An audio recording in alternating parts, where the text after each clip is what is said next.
Did you know? During development of A Link to the Past, Shigeru Miyamoto wanted to include a party of characters like in Final Fantasy or Dragon Quest II. In a publicized discussion between Miyamoto and Dragon Quest creator Yuji Horii, Miyamoto revealed, "Ever since I started making the first game in the series, I've been saying that the third Zelda will feature a party, one that consists of the protagonist, who's a mix between an elf and a fighter, a magic user, and a girl." The fairy that appeared in the second Zelda title was actually a party member designed for the third Zelda game. Her purpose was to serve the role of reconnaissance. She would go and scout the surroundings without directly fighting the enemies. Other Zelda games have also gone through drastic changes during development. In early versions of the first Legend of Zelda, the old man at the beginning would give the player a choice between the wooden sword and a boomerang to start the adventure with. In the debug menu of Majora's Mask, it's possible to access an unused cutscene of the Great Fairy physically training Link in new techniques as opposed to just magically granting them like in the final version.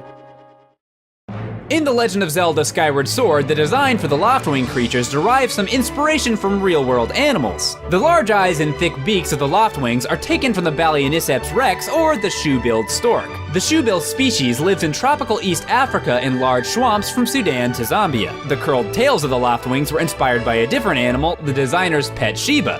Each Loftwing that lives in Skyloft has feather plumes matching their respective rider's hairstyle. According to Hyrule Historia, the designs for the human residents of Skyloft are also modeled after birds. This explains why some of the Skyloftians have bird-like names and features, like Groose, Pipit, Stritch, and Paro. More elements of Skyloft also have real-world origins. Gratitude crystals are based on a popular Japanese sugar candy, Konpeito. This candy dates back to 16th century Japan and is said to have originated in Portugal. The most iconic symbol in the series, the Triforce, shares the same design as an ancient Japanese symbol called Mitsuroko, or three scales. It's thought that the symbol dates back to the family crest of the Hojo clan, who were a major political power in 12th and 13th century Japan. Today, the three scale symbol is also widely recognized as the logo of an energy corporation called Mitsuroko. The seventh dungeon in Twilight Princess, City in the Sky, has been noted by fans for its uncanny similarity to a piece called Another World by MC Escher. Twilight Princess's design for the Okas strongly resembles the bird-like creatures in Another World. In MC Escher's piece, the creatures can be seen standing on the walls, and in Twilight Princess, the Okas are also seen standing and walking on the walls. Skyward Sword contains a reference to the 1997 film, The Titanic. While helping Skipper get his ship back, Link will find himself inside of Skipper's home. On the wall, there's a series of photos of Skipper and his crew on the boat. One of these pictures is of Skipper holding another robot over the front of the ship, just like in the iconic scene from the Titanic. In The Legend of Zelda Link's Awakening, the lonely letter writer, Mr. Wright, is based on the advisor character Dr. Wright from SimCity. Dr. Wright from SimCity is in turn based on the creator of SimCity, Will Wright. The theme that plays in Mr. Wright's house is Dr. Wright's theme from the SNES port of SimCity.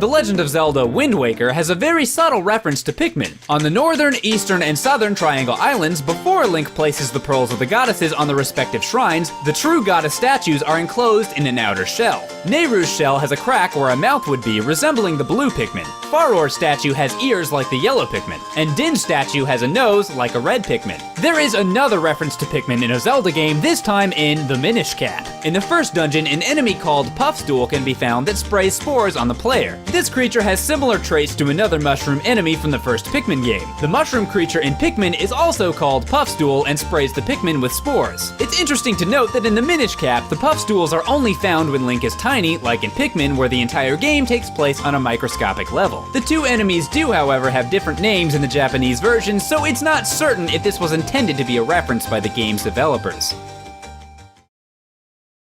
Two Philips CDI games, Link, The Faces of Evil, and Zelda, The Wand of Gamelon, are widely considered failures by critics and fans alike. Many people assumed that Nintendo had absolutely no involvement in the development of these games, but this isn't true. The development team had to submit design documents and character sketches to Nintendo for approval. When asked about the CDI Zelda games, series director Eiji Aonuma could barely remember them and had to be reminded of how poor they were. According to Dale Descharon, former manager of the development team that created the games, the low quality of the CDI titles was due to tight budgets and the fact that the Philips CDI was never intended to be a video game console. In an interview on Hardcore Gaming 101, Descharon stated, "It was dreadfully slow and severely limited what was possible. If you look at the side-scrolling in Link or Zelda, you'll see that you can only scroll about 2 or 2.5 screens horizontally. This was dictated by the video memory available. It was just obviously not a game system, and Philips was actually very clear in telling us that they didn't believe the market for this device was games." The Zelda CDI projects were given a budget of around $600,000, a one-year deadline, and the Philips publishing branch expected the games to contain full-motion video. To cut costs on the animation, around half a dozen amateur animators from Eastern Europe were given work visas to create the sequences. They lived in Massachusetts for 6 months and drew every frame of animation for the games by hand. The resulting product has become the subject of endless criticism by fans of the series. Eiji Aonuma's only public comment on these games was a chuckle followed by, "I don't know that those really fit in the Zelda franchise."